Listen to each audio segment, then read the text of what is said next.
Hello दोस्तों, कैसे हैं आप सब? स्वागत है आप सभी का कॉमिक वर्ल्ड पर। चलिए दोस्तों, शुरू करते हैं राज कॉमिक्स में खूनी वसीयत। खूनी वसीयत। न्यूज़ क्रिटिक अखबार के एडिटर हरिकृष्ण मेहता अपने वर्तमान पद से मुक्त होकर राष्ट्रपति के प्रेस सचिव बनकर जा रहे थे।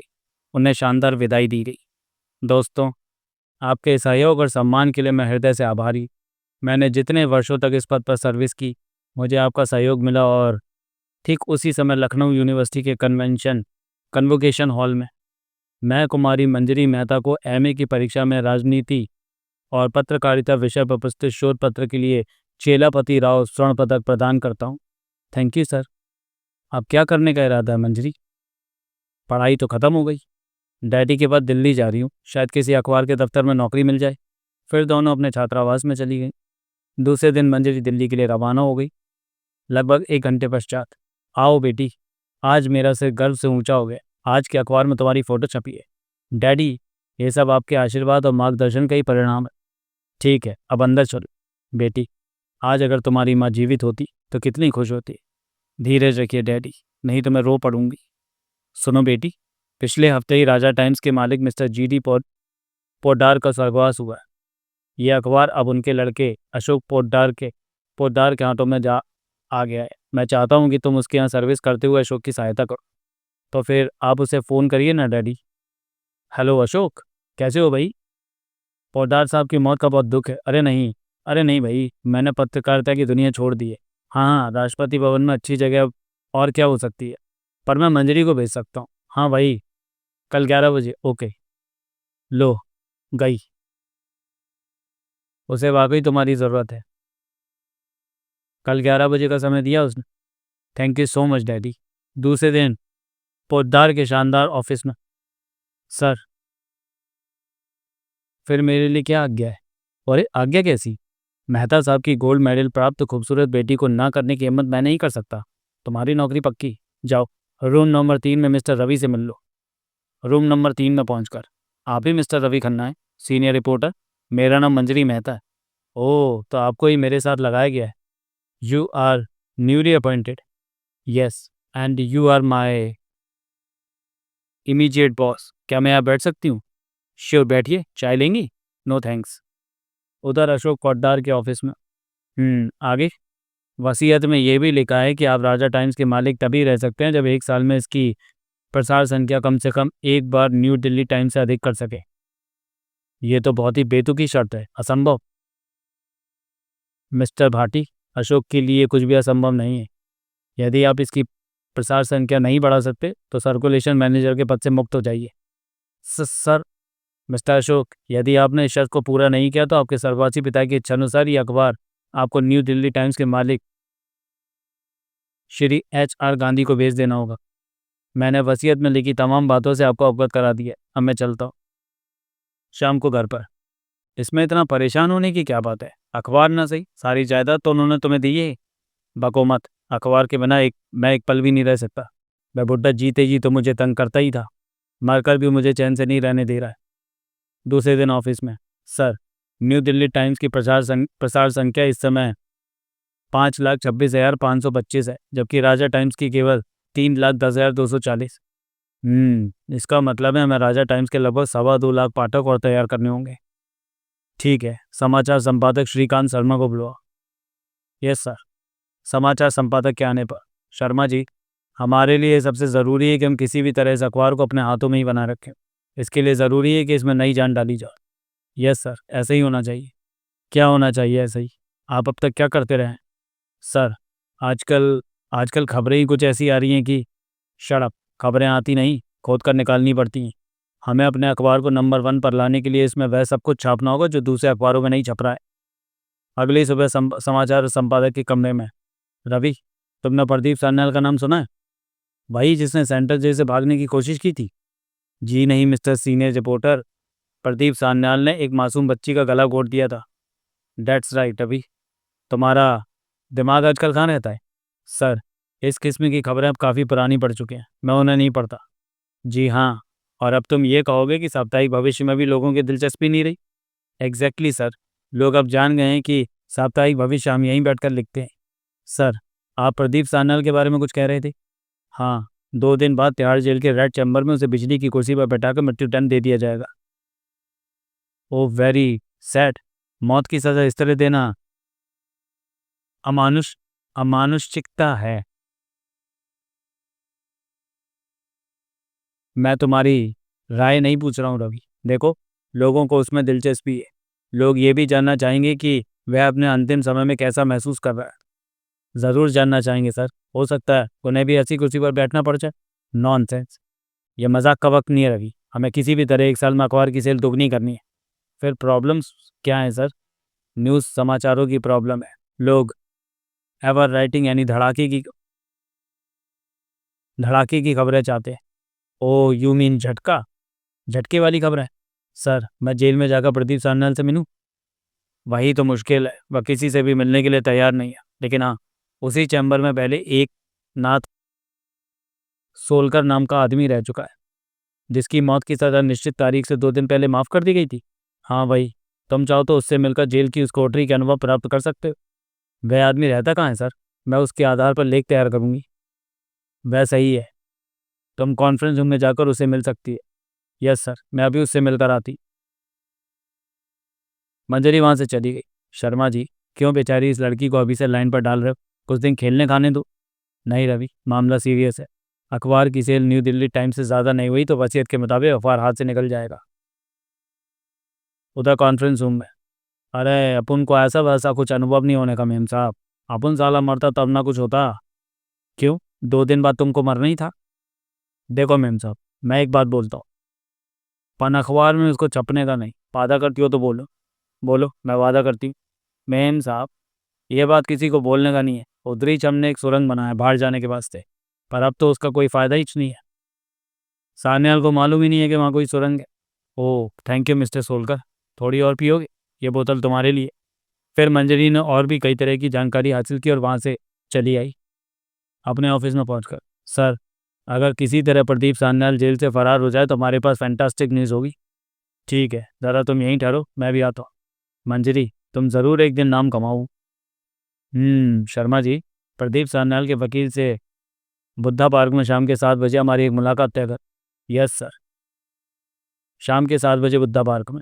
चावला साहब, क्या आप अपने मुवक्किल प्रदीप सान्याल की जान बचाना चाहते हैं? पोद्दार साहब, राष्ट्रपति भी उसकी प्रार्थना ठुकरा चुके हैं। अब ये कैसे संभव हो सकता है? हो सकता है। आपको मेरे एक पत्रकार की मुलाकात जेल में प्रदीप सान्याल के करवाने का प्रबंध करना होगा। ठीक है, प्रबंध हो जाएगा। कल शाम 4 बजे तक। Okay, done. दूसरे दिन, ये लो मारुति DB 8588 नीचे खड़ी है।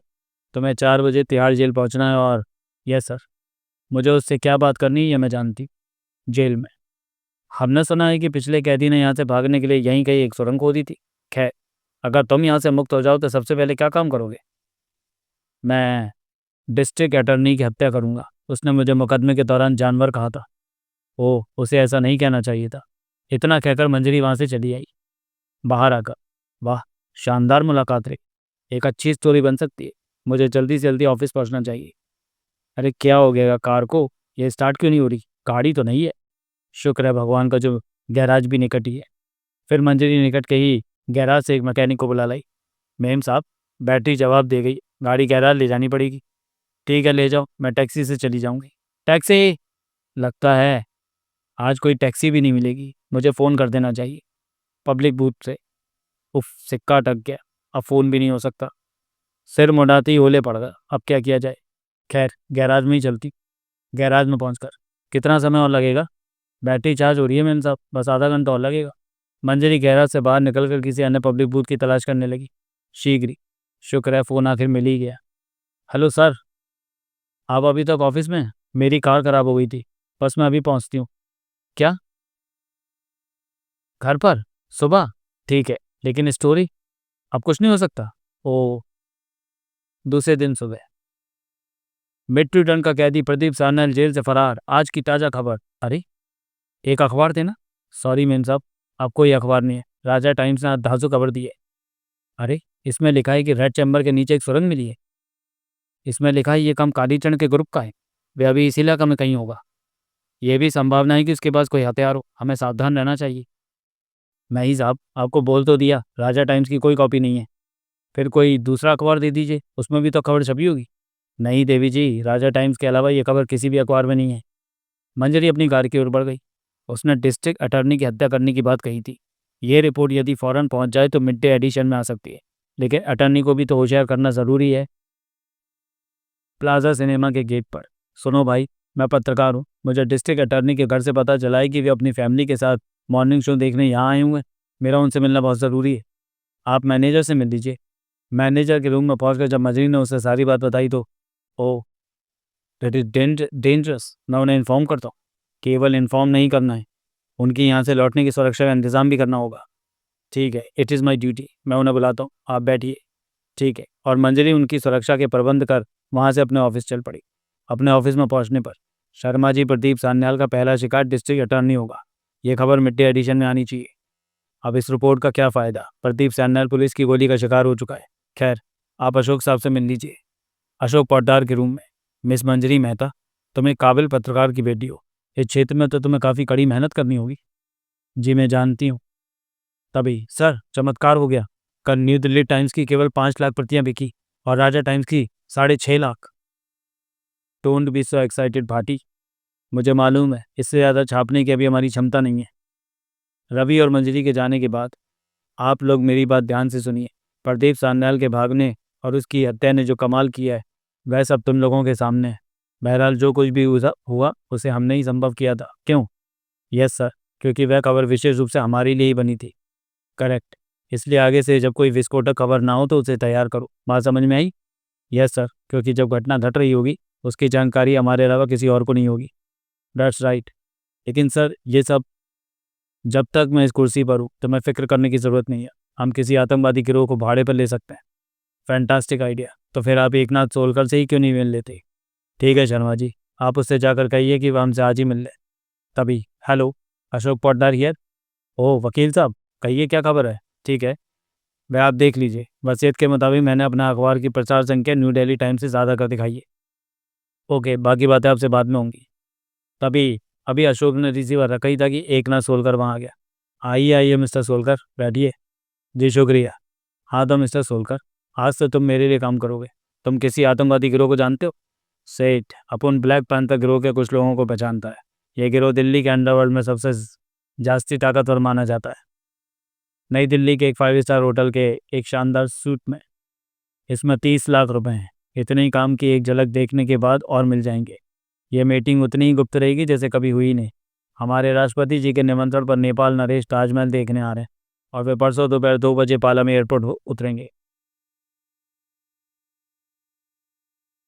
ब्लैक पैंथर काम के पैसे लेता है, मुझे सौदा मंजूर है।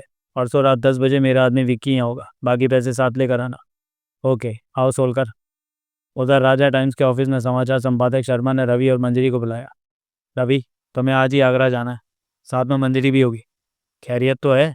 मैं अभी पागल नहीं हुआ, अलबत्ता स्टूपिड। फिर क्या ताजमहल में हनीमून मनाने जाना है?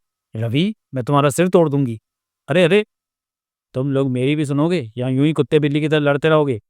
सॉरी सर, कहिए। देखो, परसों नेपाल के महाराज यहाँ पहुँच रहे हैं। आते ही कार से वे ताजमहल देखने जाएंगे। परसों शरद पूर्णिमा है। इस रात ताजमहल चांदनी रात में बहुत खूबसूरत दिखाई देता है। बीच में मत बोलो। तुम दोनों को नेपाल नरेश के दौरे को अच्छी तरह से कवर करना है। Yes sir. फिर इतना घुमा फिरा कर क्यों कहा आपने? क्या? इस रवि के बच्चे को कभी अकल नहीं आएगी, नालायक। 2 दिन बाद पालम एयरपोर्ट पर राष्ट्रपति और प्रधानमंत्री ने नेपाल नरेश का स्वागत किया। फिर वे उसी दिन आगरा के लिए कार से चल पड़े और ताजमहल की खूबसूरती देखकर दंग रह गए। वाह! उसी रात होटल की ओर लौटते हुए, ड्राइवर, गाड़ी बाईं ओर वाली सड़क पर मोड़ दो। चलो जल्दी करो। खबरदार, कोई आगे बढ़ा तो भून दिया जाएगा। तड़ता तड़ता। उफ रवि, ये तो नेपाल नरेश का अपहरण किया जा रहा है। चुप, बोलो मत, किसी तरह यहाँ से निकलो। मंजरी, तुम धीरे से निकल जाओ और किसी तरह ये खबर दिल्ली भेजो। जाओ जल्दी। और तुम, मेरी फिक्र मत करो, मैं भी तुम्हारे पीछे आता हूँ। लेकिन कहाँ भागता है? पकड़ो इसे, मैं पत्रकार हूँ। चुप, ले चलो इसे होटल के रिसेप्शन काउंटर पर। सॉरी मैडम, फ़ोन नहीं किया जा सकता। सारा अगला सारा आगरा ब्लॉक कर दिया गया है, सारे संपर्क साधन रोक दिए गए हैं। ओह, मुझे किसी न किसी तरह आगरा से बाहर जाना चाहिए। सुबह के 4 बजे एक पेट्रोल पंप पर। सर, मैं मंजरी बोल रही हूँ। बड़ी मुश्किल से फ़ोन मिला है। यहाँ महाराजा नेपाल का। क्या? ओह, खबर छप चुकी है? अखबार हाथों हाथ देख रहा है? कौन? ये शंकर पिल्ले कौन है? लेकिन सर। जी। जी, रवि का कुछ पता नहीं है। ओके। आप इस खबर की बात कर रही थी मैडम। ये खबर तो राजा टाइम्स में छप चुकी है। अभी अभी तो टैक्सी आपके सामने अखबार देकर गई है। महाराज तो छूट कर अपने होटल में भी पहुंच गए हैं। क्या? कैसे छूटे वे? कहाँ छूटे? पूरी खबर छपी है इसमें, पढ़ लीजिए। दरअसल वे आतंकवादी गलती से महाराज को पकड़ कर ले गए थे। ये माजरा क्या है? ये शंकर पिल्ले कौन है? मैं तो सोचती थी मैं ही सबसे पहले ये खबर दे रही हूँ। वापस होटल में लौटने पर। आप कहाँ चली गई थी मैडम? दिल्ली से मिस्टर अशोक पोदार का फ़ोन है आपके लिए। ओह, मिला दीजिए। मिस्टर रवि अभी लौटे या नहीं? अभी नहीं, आप बैठिए, मैं ऑपरेटर से बात करता हूँ। ये रवि कहाँ रह गया? अब तक तो उसे आ जाना चाहिए था। फ़ोन मिलने पर। हेलो। हेलो मंजरी, तुम ठीक हो ना? हाँ हाँ, रवि को पुलिस ने पकड़ लिया था। रवि तुम्हारे पास आता होगा। मैंने उसे छुड़वा दिया है। जैसे ही वह आए तुम वापस दिल्ली चले आओ। यस सर, उसके आते ही हम वापस लौट आएंगे। जो खबर यहाँ आगरा में बैठकर हमारे पास नहीं, वह दिल्ली में उनके पास है। लानत है हम पर। दिल्ली पहुँचने पर अपने ऑफिस में। Hello boy. आगरा में कैसे कटी? पुलिस की मार खाकर आ रहा हूँ। सर, ये शंकर पिल्ले कौन है? कोई रिपोर्टर है, सामने आना नहीं चाहता। ओह। थोड़ी देर बाद अशोक के ऑफिस में है। सर, कल के अखबार की रिकॉर्ड सेल हुई है। न्यू दिल्ली टाइम्स बहुत पीछे रह गया। क्यों ना रहेगा पीछे? महाराज नेपाल के अपहरण और उन्हें छोड़ दिए जाने की पूरी स्टोरी सबसे पहले राजा टाइम्स में जो छपी थी। सर, स्टाफ में चर्चा है कि मिस मंजरी के मुबारक कदम राजा टाइम्स के लिए बहुत शुभ साबित हो रहे हैं। क्यों ना हो भाई, आखिर बेटी किसकी है? शर्मा जी, मंजरी को 6 देशों के गुट निरपेक्ष सम्मेलन की रिपोर्ट कवर करने भेज दीजिए। और रवि को ज़रा मेरे पास भेज दीजिए। वह ऑफिस आया है ना? Yes sir. रवि के आने पर। रवि, तुम्हें आज ही काहिरा जाना है। वहाँ मिस्र के राष्ट्रपति और इसराइल के प्रधानमंत्री की मुलाकात को तुम्हें कवर करना है। Yes sir. यह मुलाकात कल होने वाली है। मैं आज शाम तक पहुँच जाऊँगा। Correct. Wish you good luck. Thank you sir. दूसरे दिन राजा टाइम्स के शानदार संस्करण में मुख्य पृष्ठ पर छपा। राजा टाइम्स। इसराइल के प्रधानमंत्री की काहिरा में हत्या, फिलिस्तीनी छापामारों का दावा। और सुबह हॉकर आवाज़ लगा रहे थे। आज की ताज़ा खबर। 6 राष्ट्रों के गुट निरपेक्ष सम्मेलन में भाग लेने आए स्वीडन के प्रधानमंत्री अपने कमरे में बेहोश पाए गए। न्यू दिल्ली टाइम्स के managing director mister HR Gandhi अपने ऑफिस में दहाड़ रहे थे। आग लगा दो इस अखबार में, तुम सबके सामने कम में हो। ये क्या हो रहा है? इतनी महत्वपूर्ण खबरें राजा टाइम्स को कहाँ से मिल रही हैं? सर, हमारे सारे अनुभवी पत्रकार फील्ड में, लेकिन मुझे इस लेकिन का ही जवाब चाहिए रामास्वामी। खबर हमारे पास बाद में पहुंचती है और वहाँ छप भी जाती है। सर, ताज्जुब यह है कि इसराइल के प्रधानमंत्री की हत्या और स्वीडन के प्रधानमंत्री की बेहोशी की खबर दोनों ही सरकारों ने गुप्त रखी थी, लेकिन अपनी बकबक बंद करो और पता लगाओ कि ये शंकर पिल्ले कौन है। मैं पता लगा चुका हूँ सर। इस नाम का कोई रिपोर्टर फील्ड में नहीं है। फिर ठीक है, काली चरण को कांटेक्ट करो और जैसे ही रवि खन्ना काहिरा से लौटे उसका अपहरण करा दो। 2 दिन बाद एयरपोर्ट पर रवि खन्ना को रिसीव करने मंजरी के अलावा कोई नहीं आया था। हेलो रवि, यात्रा कैसी रही? A1, तुम कैसी हो? काश तुम भी मेरे साथ होती तो बड़ा मज़ा रहता। लेकिन और कोई नहीं आया क्या? नहीं, आओ मैं कार लेकर आई हूँ। बाहर कार में। रवि, 2 दिन से मैं बहुत ज़्यादा परेशान हूँ। बात क्या है? कोई खास वजह? समझ में नहीं आता कि मेरी रिपोर्टिंग ऑफिस में पहुंचने से पहली खबर पहुंच जाती है और छप जाती है। इसमें परेशान होने की ज़रूरत नहीं है। हो सकता है कोई और भी रिपोर्टिंग कर रहा हो। कौन हो सकता है? मैंने अच्छी तरह पता लगवा लिया है। शंकर पिल्ले नाम का कोई भी रिपोर्टर नहीं है। हो सकता है वह अपना नाम गुप्त रखना चाहता हो, लेकिन ताज्जुब मुझे भी है कि इसराइल के प्रधानमंत्री की हत्या की खबर यहाँ कैसे पहुंची। क्या मतलब? ये खबर तुमने नहीं बेची थी? नहीं, संपर्क के सारे साधन रोक दिए गए थे। रवि, तुम मुझसे झूठ तो नहीं बोल रहे? मुझे उसमें कुछ गड़बड़ घोटाला मालूम देता है। कहीं तुम्हारा दूसरा नाम शंकर पिल्ले तो नहीं? कैसी बात करती हो? एक ही समय में 2 जगह कैसे हो सकता हूँ? ये तो मैं बताऊंगा बच्चे। अपनी खैरियत चाहते हो तो 2 सेकंड में अपनी ओर का दरवाज़ा खोलकर इस तरफ खड़ी काली कार में आकर बैठ जाओ। चलो। रवि ने चुपचाप काली कार में बैठना उचित समझा। फिर रवि के बैठते ही काली कार तेजी से आगे निकल गई। मंजरी ने राजा टाइम्स के ऑफिस में पहुंचकर सारी बात अपने संपादक शर्मा जी को बताई। सर, गजब हो गया। एयरपोर्ट से आते हुए रवि का अपहरण हो गया। क्या? ये किस चंदू खाने की खबर लाई हो तुम? मैं झूठ नहीं बोल रही हूँ सर। वे उसे एक काली एम्बेसडर में बैठा कर ले गए। चलो बॉस के पास चलते हैं।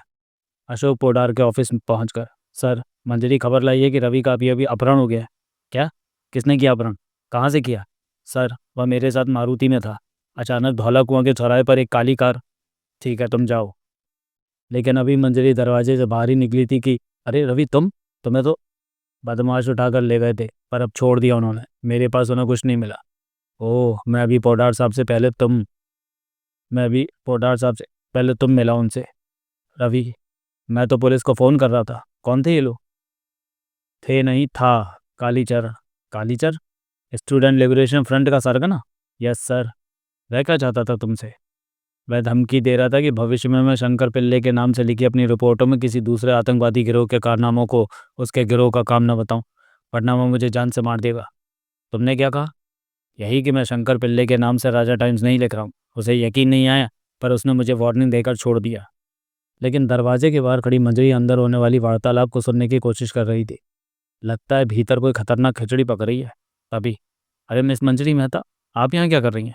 कुछ नहीं सर, मैं भीतर जाने की सोच रही थी, पर साहब बिजी हैं, मैं फिर मिल लूँगी। शाम को रवि से पता करूँगी कि क्या चक्कर है।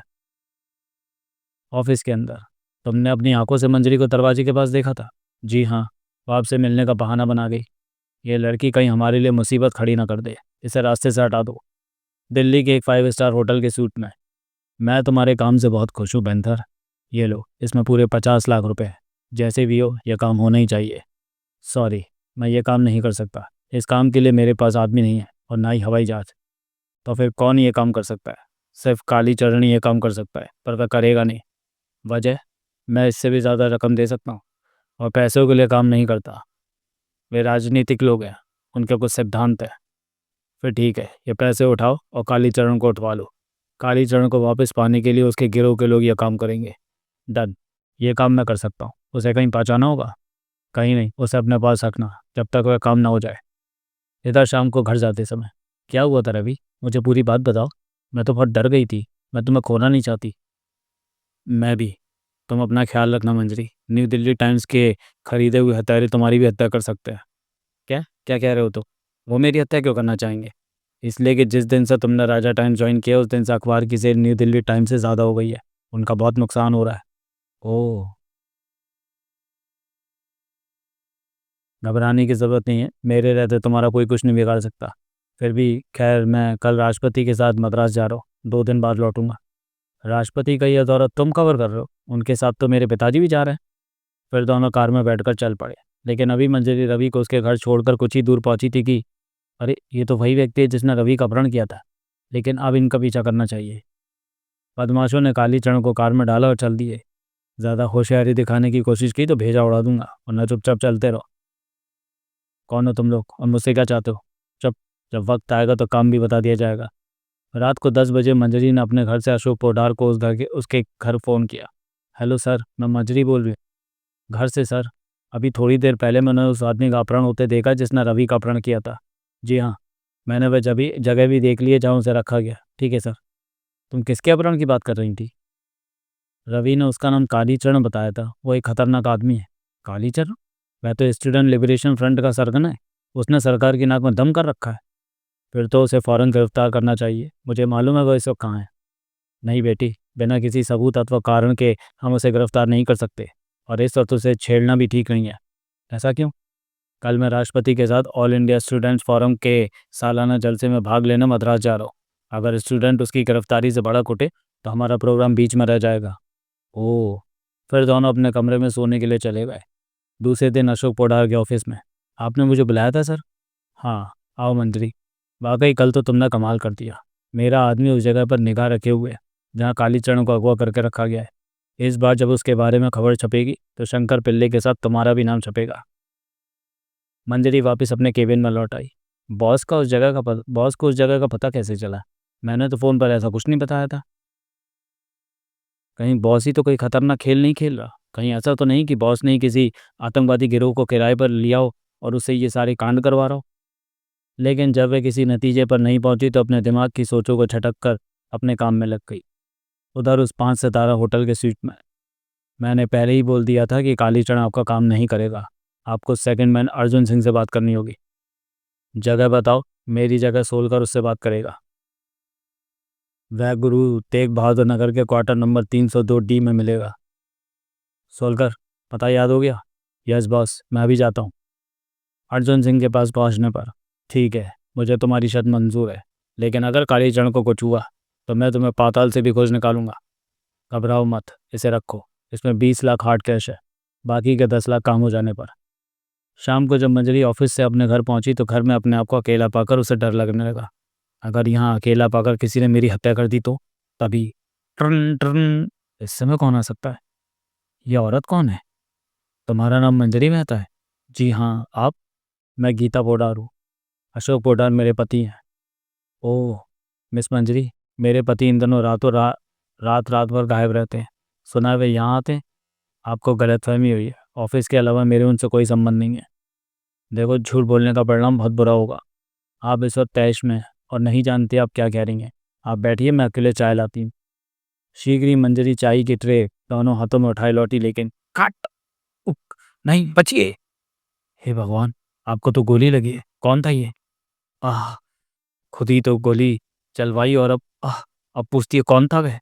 आप गलत सोच रही हैं मैडम, मैं नहीं जानती वह कौन था। पता नहीं वह हम दोनों में से किसकी हत्या करना चाहता था। चलिए, मैं आपको हॉस्पिटल ले चलती हूँ। नहीं, हॉस्पिटल नहीं, मुझे मेरे घर ले चलो। उफ। गीता को लेकर मंजरी मारुति में तेज रफ्तार से दौड़ पड़ी। घबराइए मत, गोली कंधे में लगी है, हिम्मत रखिए, हम अभी घर पहुंचने वाले हैं। अशोक पोडार की कोठी पर। अरे खून, क्या हुआ बीबी जी को? घबराने की कोई बात नहीं है, तुम फौरन पोडार साहब को बुलाओ। वे तो घर में नहीं है, मैं डॉक्टर को बुलाता हूँ। ठीक है, जल्दी करो। नौकर के जाने के बाद, नहीं, लेटी रहो, डॉक्टर आने वाला है। नहीं, वो मुझे मार डालेगा। आज शाम को इनसे बहुत बड़ा झगड़ा हुआ था। मैं बार बार किसी से फ़ोन पर तुम्हारा नाम लेकर बात कर रहा था। मैंने समझा कि वह मेरे पास आता जाता है। हाँ, मैंने यही समझा था, ज़रूर उसी ने मुझ पर गोली चलवाई होगी। तुम आओ मेरे साथ। आह, आओ, मेरे पास वक्त बहुत कम है। कहाँ जा रही हैं आप? गिर पड़ेंगी, ठहरो, मेरा सहारा ले लो। स्टडी रूम में। यह अशोक का निजी स्टडी रूम है, इसमें वो मुझे भी नहीं आने देता। पता नहीं वह क्या करता रहता है। वह सेफ खोलो। आज मैं पता लगा कर रहूँगी कि वह किसको चिट्ठियाँ लिखता है। सेफ, उसकी चाबी? उसका कॉम्बिनेशन नंबर है 744080। जल्दी करो, मुझे कुर्सी पर बैठा दो। मंजरी ने सेफ खोली। ये लिफाफा? जल्दी से खोलो इसे और मुझे पढ़कर सुनाओ। लेकिन मैंने जो कहा है वो करो। नहीं, ये नहीं हो सकता। क्या लिखा है इसमें? लो, खुद ही पढ़ लो। पत्र पढ़ने पर, हे भगवान, ये तो कल के अखबार में छपने वाली न्यूज़ है। मैं इस पर विश्वास नहीं कर सकती। ओह, मेरे पिता रवि? नहीं, तभी तुम्हें इस खबर पर विश्वास कर लेना चाहिए गीता। मैं इसी लिफाफे के लिए यहाँ आया हूँ। नहीं, तुम ऐसा नहीं कर सकते। मैं नहीं जानती थी कि तुम इस हद तक गिर सकते हो। बेवकूफ़ लड़की, तूने तरक्की का सुनहरा अवसर खो दिया। नहीं, ये बकवास बंद कर हत्यारे। अचानक, अब सुबह तक तेरी जुबान बंद रहेगी मेरी नन्ही गुड़िया। गीता, लाओ इस कमरे की डुप्लीकेट चाबी मुझे दे दो। मौत तो तुम्हें आनी ही है, बस सुबह तक इंतज़ार करना होगा। लेकिन मुझे ताज्जुब है कि कोहली ने तुम्हारा भेजा क्यों नहीं उड़ा दिया। ब्लैक पैंथर के लोगों का निशाना शायद पक्का नहीं है। तुम मुझे मारना चाहती थी? क्यों? आखिर क्यों? मैं तुम्हारी चकचक से परेशान हो उठा था, ऊपर से तुम्हारी मेरे काम में जासूसी। तुम जान गई थी कि मैं नकाब लगाकर ब्लैक पैंथर के पास जाता हूँ। हाँ, लेकिन मैंने इसे गुप्त रखा था। मैं औरत का भरोसा नहीं करता। लेकिन लेकिन तुमने ये खेल शुरू क्यों किया? तुम्हें किस चीज़ की कमी थी? अगर मेरे बाप ने अपनी वसीयत में यह शर्त ना रखी होती तो ये खेल कभी शुरू ही नहीं होता। और मौत का ये खेल जब एक बार शुरू हुआ तो मुझे इसमें मज़ा आने लगा। लेकिन अब तो आपके अखबार की सेल न्यू दिल्ली टाइम से ज़्यादा हो गई है। अब तो इस मौत के खेल को बंद कर दीजिए। नहीं, अब ये बंद नहीं हो सकता, कहकर अशोक कमरे से बाहर निकला और बाहर से दरवाज़ा लॉक कर दिया। अब देखता हूँ तुम्हें कौन बचाता है। लेकिन कोठी के बाहर आने पर, साहब, बीवी जी, तुम मेरे साथ आओ। शंभू, मैंने उसे हॉस्पिटल भेज दिया। Sorry doctor. कोई बात नहीं, इधर बंद कमरे में। उठो बहन, आंखें खोलो, हमारी ज़िंदगी खतरे में है। शीघ्र ही मंजरी को होश आ गया। हमें किसी भी तरह यहाँ से बाहर निकलना होगा, अन्यथा कोई नहीं बचेगा। राष्ट्रपति का विमान सुबह 6 बजे मद्रास से वापस दिल्ली आ रहा है। लेकिन हम क्या कर सकते हैं? बाहर हमारी आवाज़ सुनने वाला कोई नहीं है। कैसे भी हमें उन्हें बचाना होगा। उसमें मेरे पिता और रवि भी होगा। उफ, कमरे में एक भी खिड़की या रोशनदान नहीं है। ये क्या फायर अलार्म है? हाँ, बाथरूम में एक छोटी खिड़की है, पर वह काफ़ी ऊंची है। तभी मिल गई तरकीब। यहाँ माचिस है, देखो शायद किसी दराज में हो। फिर मंजरी ने एक दराज से माचिस ढूंढ निकाली और अखबार जलाकर, ओह अलार्म बहुत ऊंचा है, आग वहाँ पहुँचानी मुश्किल है, फिर कोशिश करो। पुनः कोशिश करने पर, हे भगवान, क्या हम यहीं चलकर मर जाएंगे? ओह लगता है मैडम धुएं की घुटन और चोट की अत्यधिक पीड़ा के कारण बेहोश हो गई हैं। तभी ओह, फायर अलार्म बज उठा, शायद कोई आवाज़ सुन ले। तभी टन टन टन टन टन टन टन टन। कोठी के भीतर, दरवाज़ा तोड़ डालो, बचाओ हम लोग बाथरूम में हैं। उधर कोई है, बाथरूम के दरवाजे पर पानी फेंको। तभी पुलिस भी आ गई, पीछे हटो, भीड़ मत लगाओ यहाँ।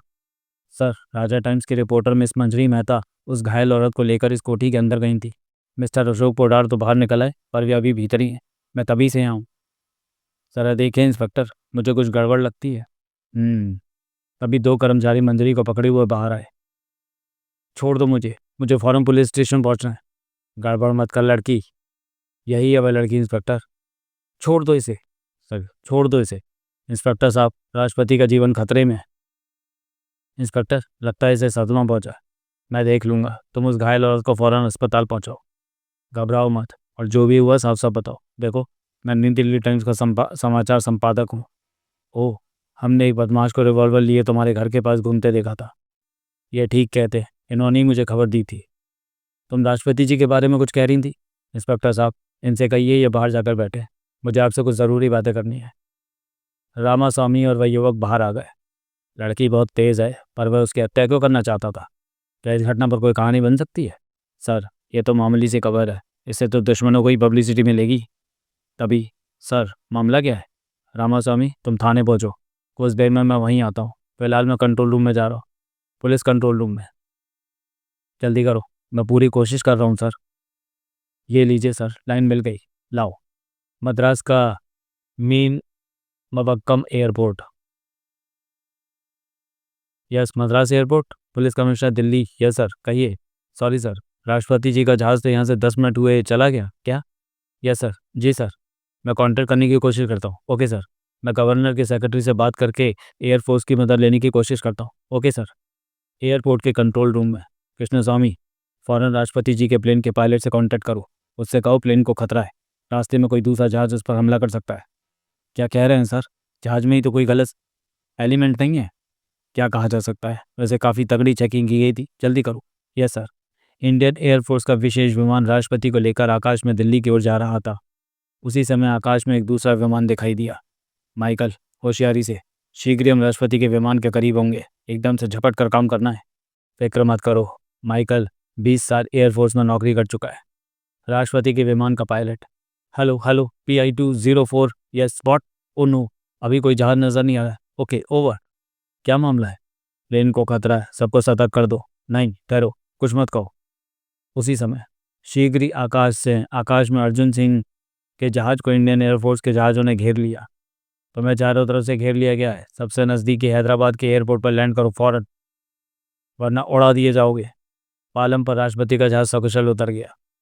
दूसरी ओर अशोक पोडार के ऑफिस में। ये लो एयर क्रैश की ये खबर आज के अखबार में मुख्य पर भेज दो। खबरदार, हिले तो गोली मार दूंगा। तुम्हारा खेल खत्म हो गया पोडार।